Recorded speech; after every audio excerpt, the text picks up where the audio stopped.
You All got it. right, there we go. Well, hi everyone and welcome. It is so nice to see so many people joining from all over the country. This is the Grant Writing for Federal Funding course hosted by the Wallace Center's Food Systems Leadership Network. I'm Annalena Kazikis and I work with the Wallace Center helping to coordinate the FSLN. This is a three-part training delivered by a pretty stellar training team, as you got a taste of earlier. Margaret, Krome, and Duvall, who I'll introduce in a minute. Just as a reminder, the training sessions are today, tomorrow, and Thursday. And then on November 30th, we'll have a special office hour session for a more interactive Q&A and troubleshooting with the trainers. We had a truly overwhelming response to this training. Over 600 people have registered, which definitely goes to show how important and sought after these skills are to really be able to unlock the federal funding in support of all the incredible food systems programming that y'all are involved in. What that also means is that we're going to be doing this via a Zoom webinar format. So as you can see, everyone joins the call muted and with the video off. If you're having trouble with your audio, just head down to the bottom left of your toolbar and click on the little caret icon next to the headset. And then you'll see several audio options. And joining with computer is generally your best bet. But if you do have any trouble, please feel free to send a message to myself or my colleague, Andrew Carberry, who's also on duty today for some tech support. Being as we are in a webinar format, I definitely encourage you to use the chat box, which is already quite active. So please feel free to use that to share reflections, comments, and connect with each other in that capacity. The Q&A function also on the bottom of your toolbar is a great tool to use to ask questions and helps us suss out questions so they don't get lost in the chat box. And we'll be here monitoring both of those throughout these three sessions. So as I said earlier, this training is hosted by the Food Systems Leadership Network, and the FSLN is a national peer learning community of people and organizations in communities across the country working towards more just, equitable, and sustainable food systems. We create opportunities for food systems leaders to meet each other, to learn from and with each other, and work together to create and advance more local and equitable food systems. We have a mentorship program, leadership retreats, topical calls, and a really robust online platform that houses a huge food systems resource library, topical discussion groups, and a member directory for people to see who else is doing incredible work out there. The FSLN is a pretty great tool for growing and sharing your food systems knowledge. If you're not already a member, please consider signing up and you'll get access to different resources and opportunities that we're regularly putting out there. One such opportunity is today's training, which is part of the Nonprofit Bootcamp series. And this series is a group of online trainings that really go into the nuts and bolts of strategies and best practices in nonprofit management.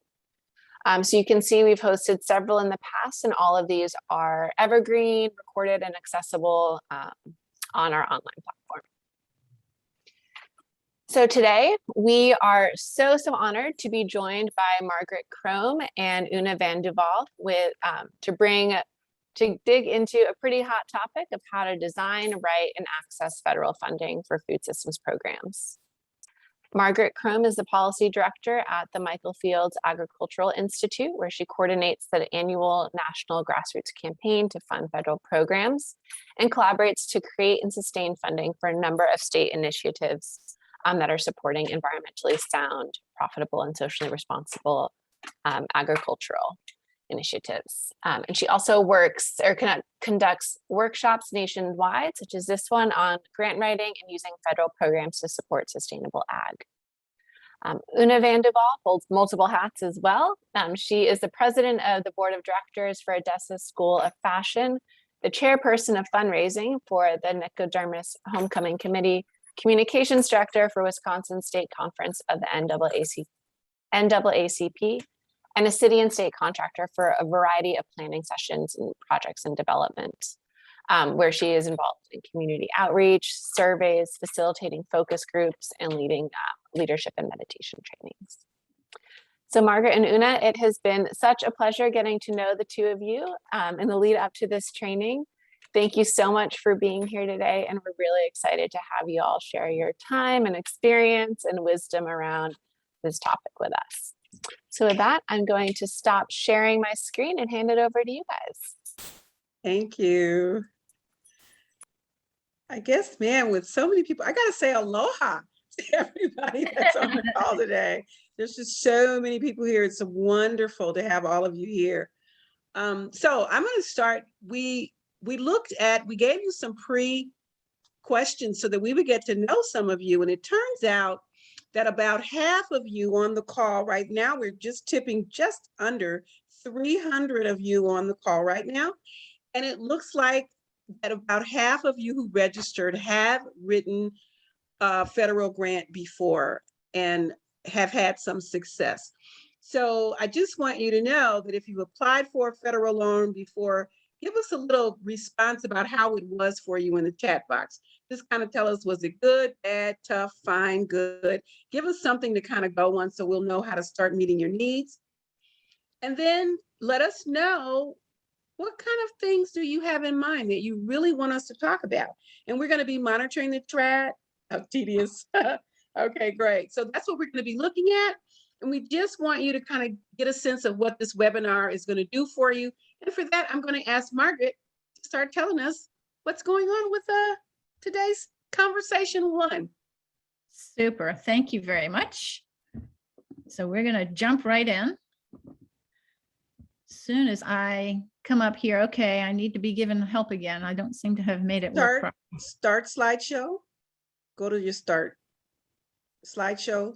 Oh, slideshow. That's what I'm doing wrong. Yep. There you Go go. to slideshow. Hang on. And then you should get to the beginning. There you go. There You go. There we are. Excellent. There we go. Awesome.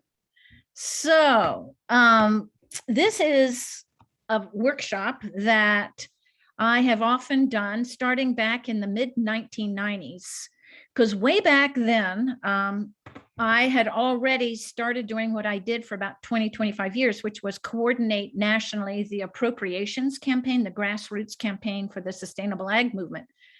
And I used to say, my goodness, we just pull out the stops to get funding for programs, but it isn't clear that the people we want to have use them even know that they exist. So I talked to some of our funders and said, how would you feel about having us put together a guide to federal programs that are out there? And some of you will have already received this in the mail. Others of you will yet. And you will see how to download it a little later when we get to that part of the presentation. But I said to the funders, let's put this guide together, but then it's going to sit on shelves if we don't do some kind of workshops to get people thinking about it and more comfortable with it. And so they said, absolutely. And I asked folks in the sustainable ag community at the time, what should be included in those workshops? And the three things that I heard were, first, before you have people think about where they get funding or how to write successful grants, make sure that they've thought through how to design a sound project. That was not something that was going to have been obvious to me. I was really glad I heard it. Then the second piece was, indeed, where do you find funding? How do you make your choices about where do you apply? And then third, what are some of the important things to remember when you're writing grant proposals? And how do you make them optimize your chances of being successful? So those are the three basics. And of course, we're going to focus today principally on this first piece of how do you design good projects? You'll see, again, reiteration, who we are, and on we go. So today we're talking about how do you design good projects? Tomorrow, how do you, let's identify possible funding. Where do you go? How do you think about it? And then the third one is the basics of grant writing on Thursday. And we will also mention now, and we'll get back to you as this comes to a close on Thursday, that toward the end of the month, really at the very end of the month, we are going to offer a bonus session for anybody who wants just to have some hands-on individual conversation, look at your projects, look at your concerns, and have a chance. And with this many people, we've had to change our format a little bit, as you can imagine. So, but we're having that bonus session for anybody who'd like to jump in. So designing sound projects. And now before we share our thoughts, we would like to hear your thoughts. Would you be so kind as just to blur your eyes for just a minute and think a little bit about, as you live your life, walking through your regular lives, not just agriculture, but in general, sometimes you come upon a project and you look at it and you think, ooh, that just doesn't seem like that's going to succeed. And you see projects and you think, oh, that's going to be so successful. What makes you think it's going to be successful? What are the indicators to you in your head, whether it's a community project or a business or an initiative with your schools? What is it that makes you think this project's a winner? And I'm going to ask you, just take a couple seconds and write down a few of your thoughts in the chat box, if you would be so good. What are some of those things that tell you this is going to be a successful project? Expertise, so personnel, it addresses a very obvious need. Thank you. Buy-in, partners, realistic outcomes, partnerships, commitment, strong partners, evidence, yes, fact-based, achievable, sustainable, sound and realistic budget, unique approach to addressing a need, benefits the community, financially sustainable, fiscally sound, and on we go. Ways to evaluate. Thank you. That's really important and often gets left behind. Community needs, untapped market, sustainable, meets a need. Wow. Well, you know, I want to say and just share a little thought before we share our concrete thoughts and tell you that there's kind of a philosophical approach that has emerged over the years when we've done this workshop. Una and I have done this together in person with folks, and sometimes we've done it individually. And when we do, we usually are standing there with a flip chart and a pen in hand. And the chat box just did a really nice job of that. Our purpose in this workshop is to point out to you that you all really, even if you're not that 50% that's already written proposals or design projects, you've already got it in your head. You know the essentials that you need to know. You may not have organized them to accommodate the grant writing process. As we go down, you'll see it. But fundamentally, all those things you just said, they illustrate the critical point that you do, in fact, understand the essentials. So we're going to reiterate some of the things that you've said now. Oh no, why are you not happy with my clicking? There we go. So we're going to just start with some of the ways to think about this. What are some of the questions that you might want to ask yourself as you contemplate your kind of undertaking, whether it is a business you're wanting to undertake, a new venture, or whether it's a community project, or whether it's just a small project of your own that isn't even a business, but just something that your organization wants to do. It could be all sorts of things. Whatever you're thinking you want to do, some of you already said this, what's the need or the problem, or if it's a business, the opportunity that you're addressing? What is that's going to, you're going to try to understand? And some of you said research-based, fact-based, and that's right. You want to understand that problem. So you don't just say, we want to help youth. We want to say, we want to help youth with whatever it is. Let's just say it's address dietary needs, or find job training, or operate in learning how to use the internet fluently, or whatever it is that you consider it's important. Understand what are the needs of your communities, get specific about those needs, and then define them as a very important starting point of any good project. What is the thing you're trying to help address? And from that naturally flows, what are your goals and what are your measurable objectives?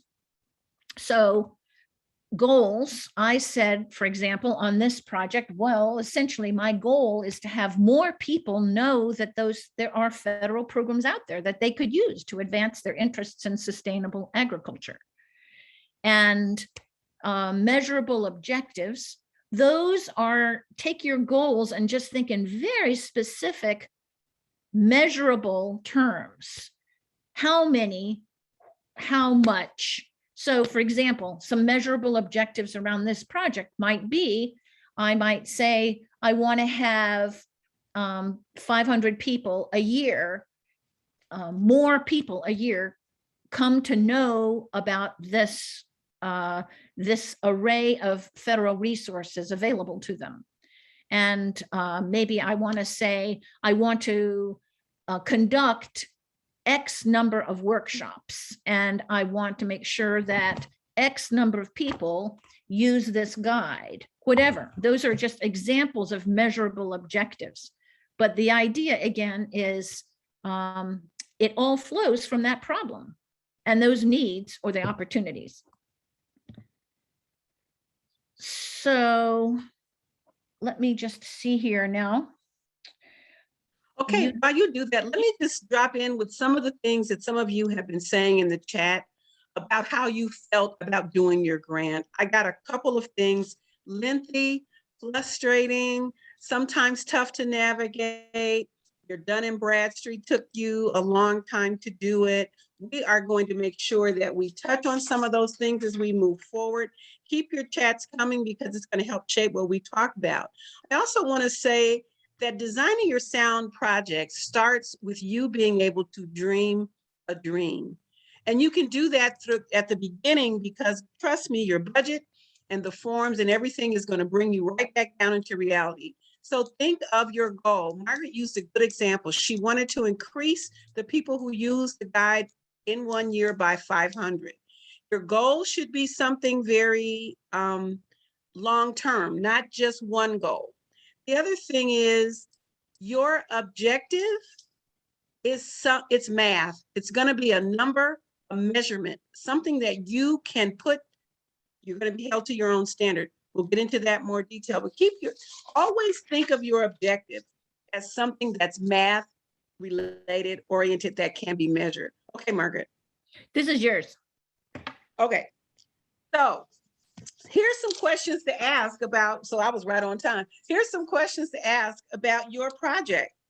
Have other people addressed what it is you're trying to do? We say problem. It could be issue, opportunity, a vision. Have others addressed this? And what can you learn from them? What this bullet point means is do some research. Don't just live inside your own head. Go out there and research who's doing what you are doing, who might have something even close. And the reason that you want to start to look at that is that certainly there's a learning community that you can start to develop because of this. And who else might be an ally? Who else might care about what you're trying to do? And what have they done to move the needle forward in the area that you're trying to work on? So I just wanted to point out those two things.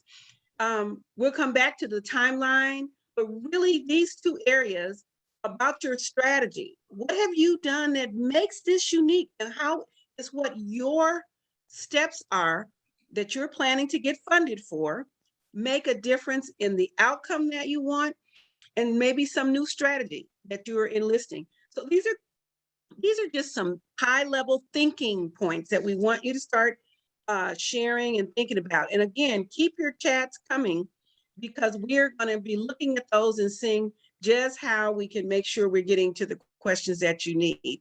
I'd like to just take a quick second on that strategy piece, if you don't mind, sure. and yeah, say one of the things that I'm a parent, and so sometimes as your kids head out into the world and they're asking, they're thinking things through, I often say, try to give yourself a couple of options. I'm that person who has a great idea, and I think that's the best idea I ever heard. I force myself to come up with another way to do that thing that I think is important. So another way to address those objectives, another way to get to those goals. I force myself to say, yeah, I might think that doing workshops is the best strategy I could come up with, but maybe I should do a video. Maybe I should do a podcast, whatever. It used to be a different set of things before this particular age.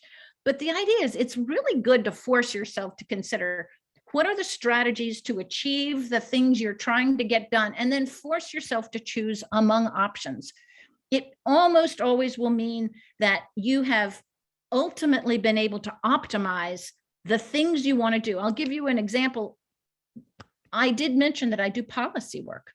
For me, for years and years, the reason I chose workshops was that if we didn't have 279 people on at the workshop as we do today, I would usually say to folks assembled around the room, give me a little bit of information about what you're doing, what you're hoping to do, and tell me what the challenges are. That was useful information to me with my policy hat on. There are always reasons why you prefer this strategy over another. But if you've only gone for that first strategy that struck you, you'll never have a chance to optimize those. So you want to jump in. I know I will tell you there's when I've done this with Una, timeline has always been one of the biggest issues in her head. So talk about that, why don't you? Sure. I'm just reading some of your chats, and it was long, it was difficult. And that's why we talk about timeline. There's a couple of people on there said this is their first time, and we understand that the first time is probably the most daunting ever. So what I say, whatever timeline you think you need to do your grant, double it. And if you're a first time person, triple it. And the triple is not for the work of the grant, it is getting all of the other attachments and things that have to be done before you can even apply. And so we'll be touching on that too, but today we're talking about design, but that timeline will influence and impact your design. The other thing is, don't be afraid to start working on a grant that you don't know technically what it's for. So you start to write some things, and then look, that timeline is usually going to be very tight. In some instances, there's a 4-week, 10-week turnaround. And if you wait until they release what they call the response for proposal or the RFP language, you won't have enough time if it's your first time out. So this workshop should be the beginning of you starting to write a grant that you can use sometime in 2022. Great. Don't wait for the name. We're going to be giving you the guide. We're not going to be able to tell you what grant you need to apply for. That's something you're going to have to do. But if you start to go through that guide, and we'll be using you and helping you with the facility, that timeline will be informed by you starting today. Do you have all your original documents? Do you have your Dun & Bradstreet? So we're going to help you understand how to break it into chunks. So those of you that found it frustrating and overwhelming and too many attachments, there is a method, a part of doing your timeline and having, as we'll show you later, a checklist so that you're not overwhelmed by trying to do it all while you're writing your narrative and bringing your partners together and designing the overall goals that you have. So again, double or triple. Yeah, Alan. Yeah. And I wanted just to say one more thing about timeline with regard to a project design. And that is, I'm just going to give you a little example. I'm intentionally choosing an example that's not specific to my job. It's an example from my children's school. We put together a little outdoor classroom, and we had raised garden beds that we had designed, and we had got trees that we were planting, a little fruit orchard and all of this kind of stuff. And we had laid out in the grant that we got to do it, we had a really thoughtful timeline. We were going to do this piece. We were developing the design. We were going to be bringing in the material for the infrastructural stuff. And then guess what? This is an old school, and we learned that they were going to remodel, change all of the windows up above because it had lead in all those windows, and you don't want that showering down upon your garden soil. So we went back to the funders and said, okay, we've done X, Y, Z according to our plan. We're going to pause, and here's why. And they were totally comfortable with it. And the reason they were comfortable, I think, was that we had actually so successfully nailed every one of our intentions in our project timeline thus far that they were like, oh yeah, okay, we were realistic. We had built in a little buffer, and it really helped save us. Also, let me clean up a little confusion that I may have caused. When I talk about a realistic project timeline, it can mean two things in a grant writing activity. What Margaret just gave you is an example of a project timeline for developing a garden. And we can talk about a development timeline for growing something or developing or buying land. There is also a realistic project timeline for getting your grant done. Yeah, we'll And get I to, don't want to confuse the two. yeah. So we'll get to I that. was talking about getting your grant done. Margaret was telling you about a timeline for your project. So, Yeah. and it is confusing, and it can be, and I slip into it because I always think grants. I'm thinking grant today. So when I talk about the project timeline for the activity that you're funding, I call it project design and outcomes because I think of it as money. But let's be clear, most grants, and this is why you need to read your grants very carefully, because the language will inform you as to the quality and the quantitative content of about what I'm reading a text as I say this. Think about the timeline of the project that you're doing. We're going to grow tulips. They must be in the ground by such. Different from the project timeline of writing the grant. So let's be clear about that. There is a realistic to make a sound project. You have to have that objective about what you're going to do. And you also have to be very on point about how you're going to do it and when things need to be completed by on the granting side and on the project side. So let me be very clear in case anybody got confused with that. Let me clear that up. And I'd like to know if that helped anybody. I heard somebody say they never thought of it like that. That was the thing that they hadn't thought about. So yeah, you got to know. So be sure you read your grant RFP twice, because you're going to see how that grant needs to be put together, and you still got to do your program design. Yeah, thank you. I'm glad that helped. And I'll be doing that throughout. Thanks, Jamie. I'm glad that helped. All right.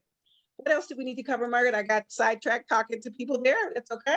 That's not to worry. Resources. Let's talk about so we're talking about resources. Now, in a grant situation, as you begin to design your program, we talked about now the granting timeline. Resources are people, money, and materials. I'm going to say that again. You need to ask yourself what's required. What don't I have? People, money, or materials. Which do you already have? And what do you need?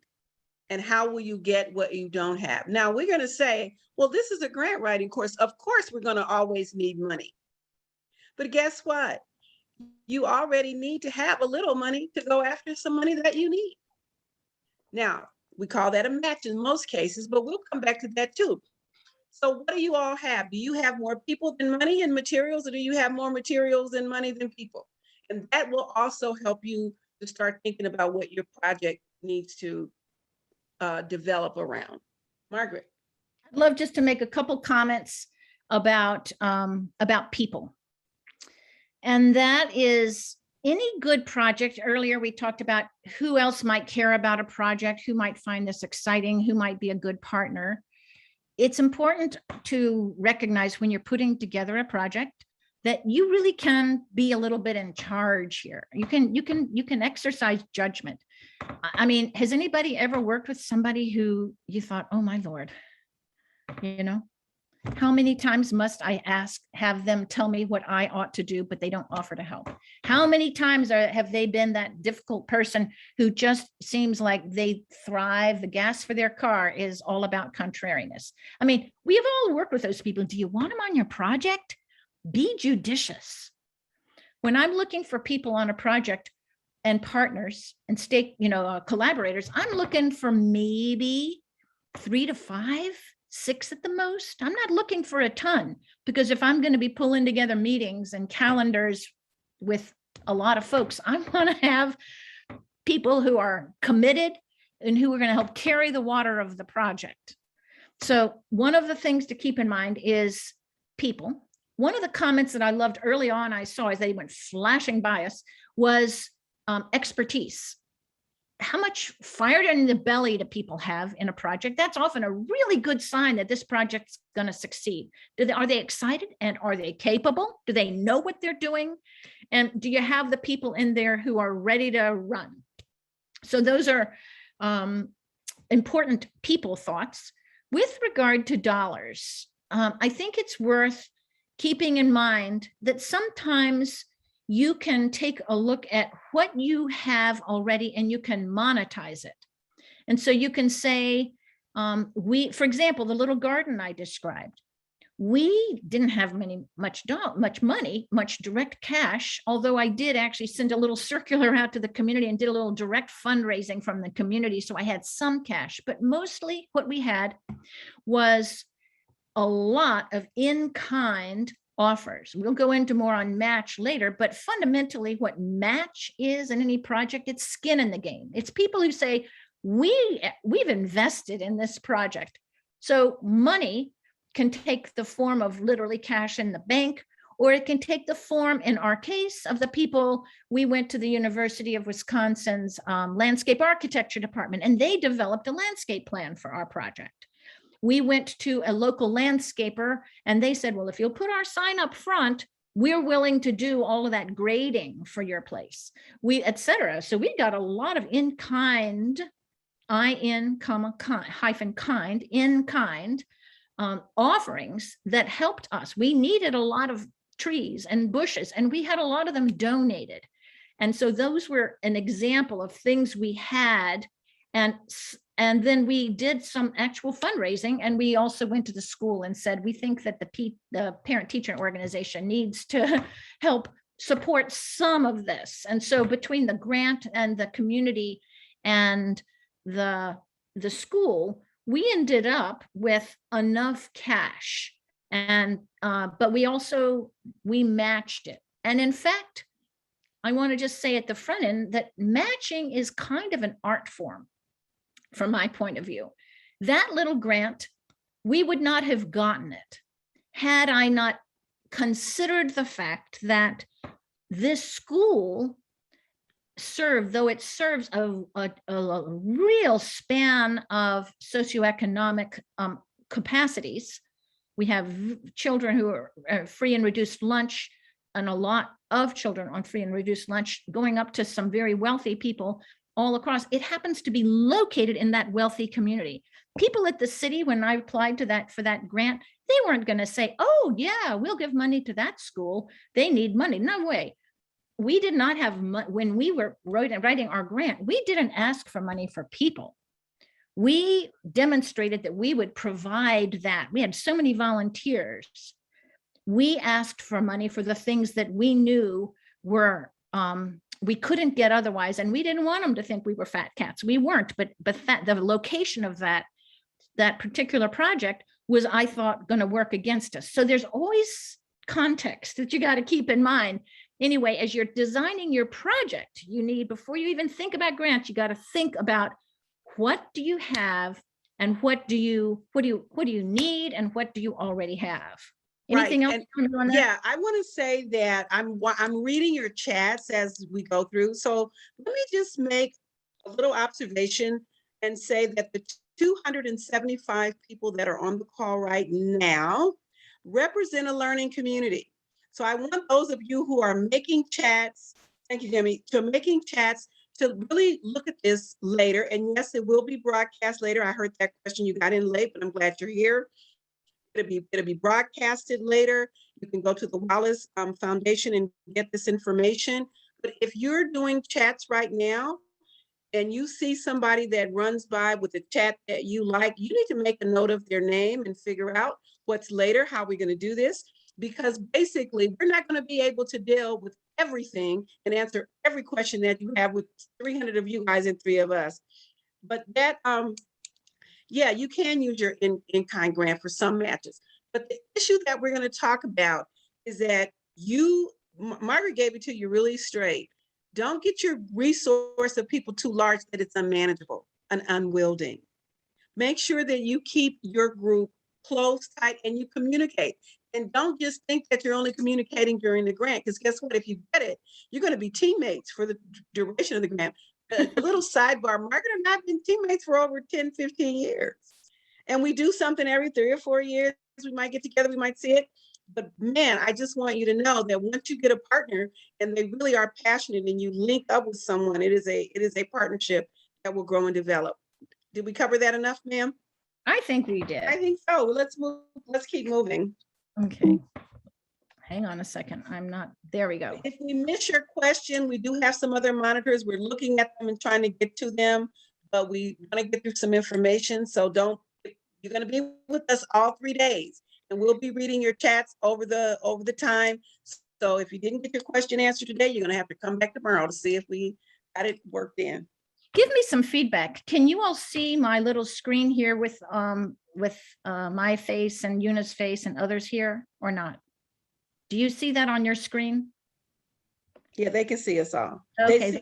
Annalene and Andrew are blocked out. Okay, so I'm going to do that. It just occurred to me that maybe you all weren't going to be able to see the whole screen. Sorry about that. So the last couple of points are sometimes a little subtle, but I was really interested that you all, at least I was able to catch the glimpse of the evaluation point. The first point we want to make here has to do with communication. You might sort of feel like your project starts and ends with your needs and the way you meet them and the goals and objectives and your strategies and your timelines and your work plan and so forth. But actually, I do think it's important to stop and say, who needs to know about what you're doing? Does anybody else out there need to know that I'm doing this? Who? Like maybe folks in my community, maybe folks around the country doing this. You've got a wonderful built-in network right here. Who else ought to know and might be interested in knowing? Years ago, we had a lot of folks around the country doing work in grass-based marketing. And at the time, I'm talking 15, 20 years ago, and boy, there were so many projects like the one that I worked on and helped create and get funding for. We really found some stumbling blocks, but people didn't share that they were doing it. So we didn't know that others were doing it and they didn't know that we were. I learned my lesson then. When you do a project, and if it's important enough to you to take on and work hard to make happen, then somebody else is going to think it's important too. Who might find it important? And then how do you communicate with them? The image in my own mind is, I ask, does the local shopper stopper suffice? Is it the people right in my neighborhood who need to know? Or is it people in my community of practice in the region or around the country? Years ago, when I would ask people, how do you reach out before the internet? They would say things like, send it around to your extension agent through the extension system. These days we have the internet. And so we have lots of strategies for getting the word out across the country. But ask yourself, who's your target audience who needs to know what you're doing and what's the best way to get there? The second point is one you all brought up, and that is, how do you know if you're successful? How will you know if your project is doing what you hope it will do? How do you measure and evaluate your project's outcomes? I usually think about evaluation in a couple of ways. One thing is to say this is not about a trip to the woodshed for a spanking. This is not what this is about. People don't love evaluation. They always feel like, oh yeah, but we didn't get the thing done in the timeline we had expected. Oh my goodness, but the thing we thought in our work plan we were going to do, we did it a different way. That's a given. If we were to be in a room, I would say, raise your hand if you can think of a single project that came out exactly as you planned it. It never happens. There will always be change. Don't fret that. What an evaluation should do is help you assess where you stand. Are you where you hoped to be? And so one of the things you want to ask is, going way back to the goals and objectives, go back and say, what is the thing we're trying to get done? Are we headed in the right direction?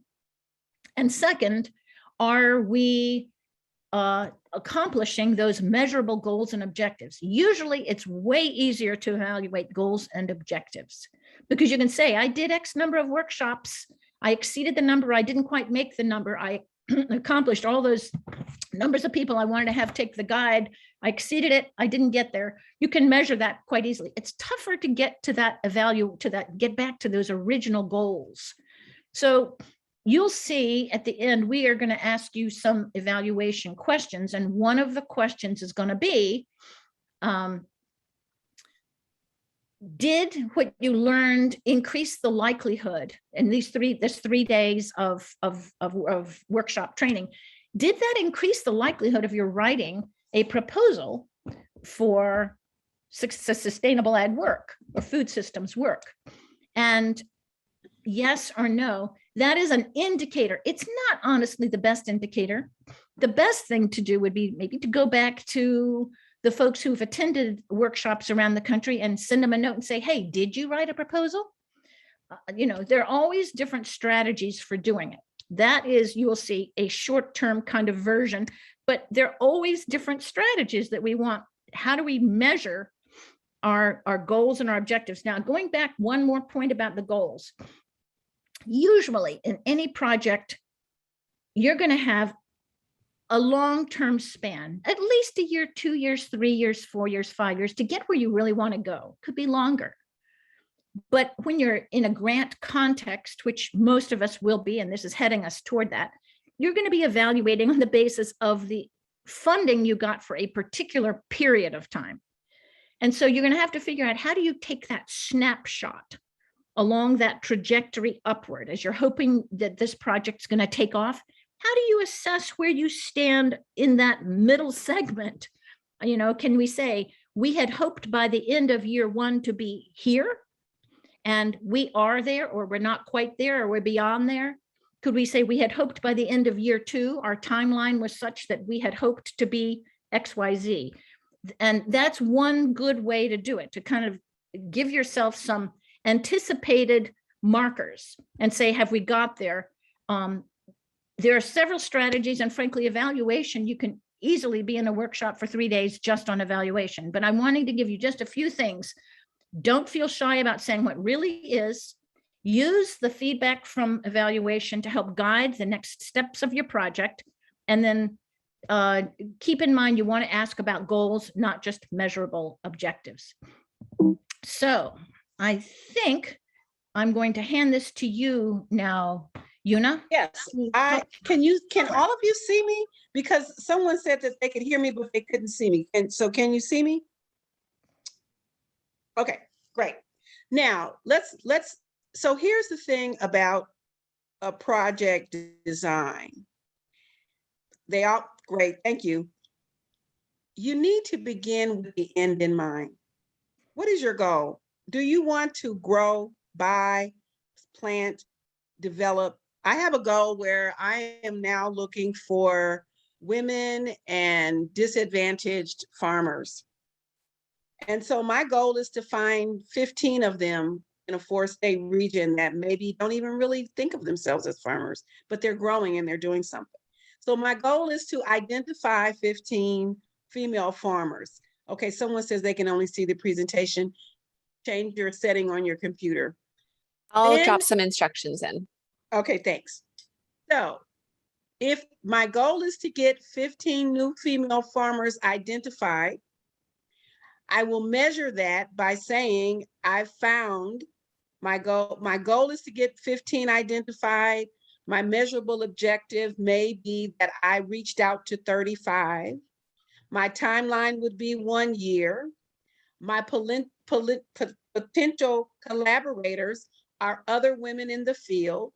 Do you get where I'm going with this? I'm trying to give you a little bit of idea about how you start to take your goal and work it down into things that you can then use.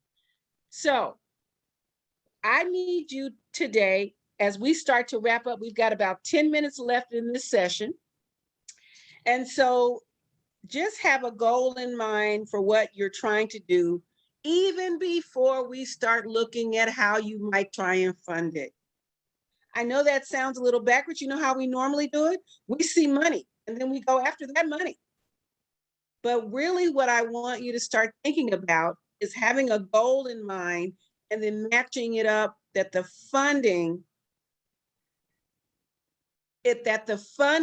is what you match up to, not the other way around.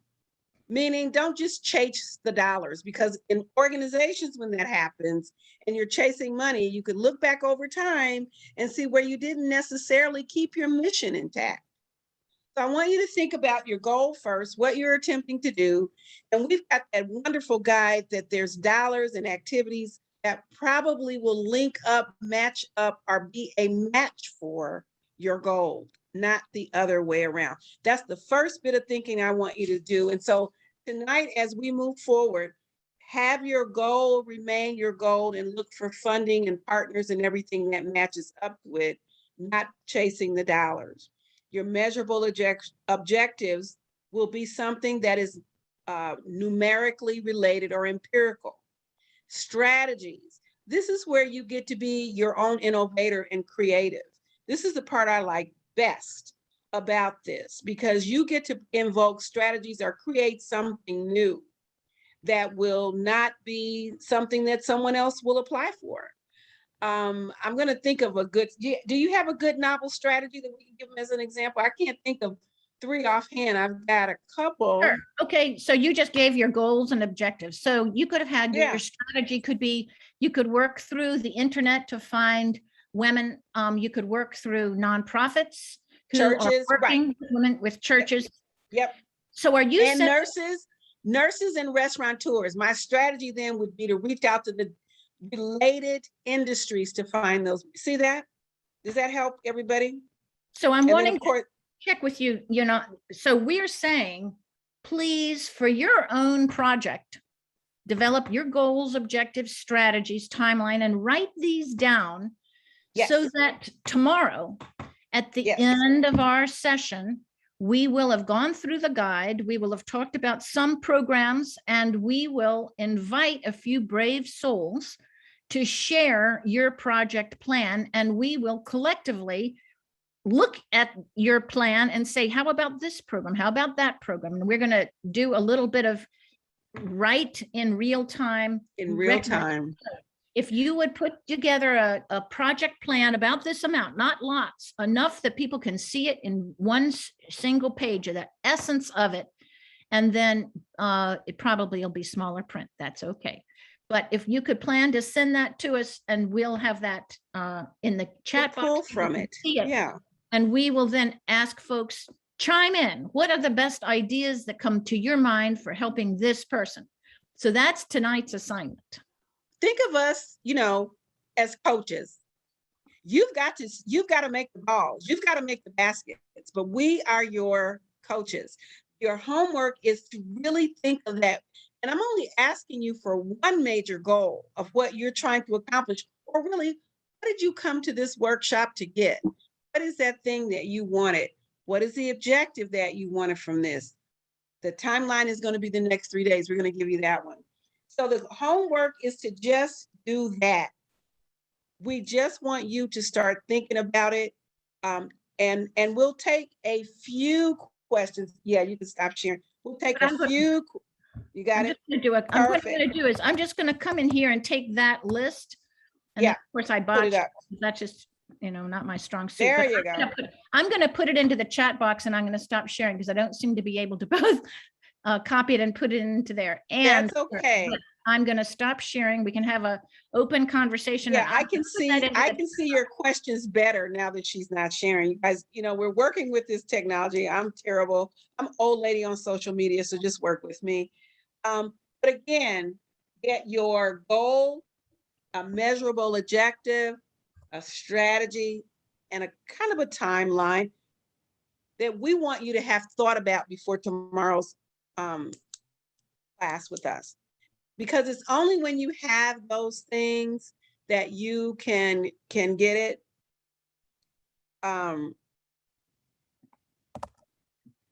They want to see that last slide again, if you can bring it up. I can What bring it, else? but I thought, oh, good, that was great. Exactly. Somebody else got Somebody got it in there. Yay, Oh, somebody got it to good. us. Hey, thank you. Michaela, you are too good for words. You are good. See All what right. I mean about a learning community and how we can help each other? So thank you. This is great. And if you're a real overachiever, and you've got the guide, look at it, start playing with that too. If you don't have the guide, you've got the link. Somebody drop it in again for them to have. Make sure you go to that link and take a look around in the guide, because these are now your tools to start to work with. We want you to feel that I want to know, is this helpful? How are we doing? Did we give you some stuff? So Megan, what, you can't see the screen? We'll get you there because Good, we thank you. really, there's the guide again. If you Annalena. missed it.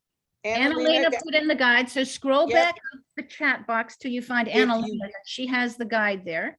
Yep, I'm gonna- Annalena sent it to everyone. And You I'm should taking have one. at least, and if you, even if you have the hard copy, there it is again, Annalena just put it up again.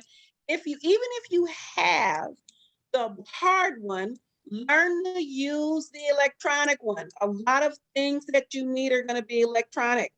So And we'll play go over with, this tomorrow. We're gonna go over the guide in more detail tomorrow, but it'll give you a absolutely. chance to get started. The most important thing is that if you wanted to take a look, put together your plans. Do we have any, yeah, you don't have to mail us, email us the homework, but you're welcome to do it. And I would suggest that, Annalena, would you like to be the repository for those, or should I put my email address down here in Una's? I can put my, Yeah, I think whichever is easiest for you guys. Either way works. I'm gonna put mine. Una, would you like to have, just I tell will me? do mine. Yeah, I will do mine too. Hold on. So send us your homework, and we will just, as we get a few of them, we're going to just pick a few to use for the session at the end tomorrow. Are there questions? Does anybody have any questions you want us to collectively vet? So a question about what page in the guide. The guide, we didn't specify a page in the guide. You can look through the guide. We'll go through it tomorrow more. But the point is to look through it and use it as you'd like. We are really going to collectively go through it tomorrow. What kind of format should your homework be? Make it as simple as it can possibly be, darling. Thank you for that question, darling. Yeah. Make Outline it. We're not simple. formatting you. My email didn't show up to people. I'm going to do it again. mcrome@sbcglobal.net. I'll send it again. Margaret, it might be easiest too if we send out an email after this with some more like a written explanation of the homework. Perfect. So it's all just clear in one spot. Perfect. So, Thank you. and we'll But send out some additional links for everyone here too, because it does get lost in the chat box and, It and really in They're is. the going, ether. they're Yep. going by pretty quickly. They are indeed. So I would like, are there any questions that anybody wants to raise up? We have probably time for one or two. We do. There are 9 questions in the Q&A. Let's look at those. Yeah, there was a great question here around the emphasis on quantitative versus qualitative outcomes and measures, and a request to elaborate more on different qualitative outcomes and methodologies. If you want to take that one, maybe. Okay, I'll start with saying the difference between the two is kind of how you talk about it in your narrative. So if it's quantitative and they're asking you for a hard goal for math, you can do that. If it's quantitative and you're talking about how this is going to impact a bigger group, or let's say this is about quality of life issues, then you still have to talk about it in a way of how many lives you're touching. Not just that you're going to improve them or you're going to grow more, there'll be more food available, but how many maybe square miles, how many people, how many families that are going to have that quantitative improvement as well as. So it is a little bit of wordsmithing and the art to that, but you can use it in a way that will answer that question so that you have something that is in fact measurable, but also quantitative in the impact it will have on others. Margaret, you want to add to that? Well, I do. I think that any kind of project, you have to tailor the evaluation to the specific project. But virtually any project, you can break down into some combination. For example, the evaluation that you will ultimately get for this project is a combination of qualitative and quantitative. I'm asking you all at the front end, was this a useful, the first question is something to the effect of, was this, did this workshop meet your needs? And the answers are, it did not meet my needs. It met my needs, and then it exceeded my need. It met my expectations. It did not meet my expectations. It met my expectations. It exceeded my expectations. Those are qualitative kinds of comments. Were the speakers clear? Was there enough time? There's those kinds of questions.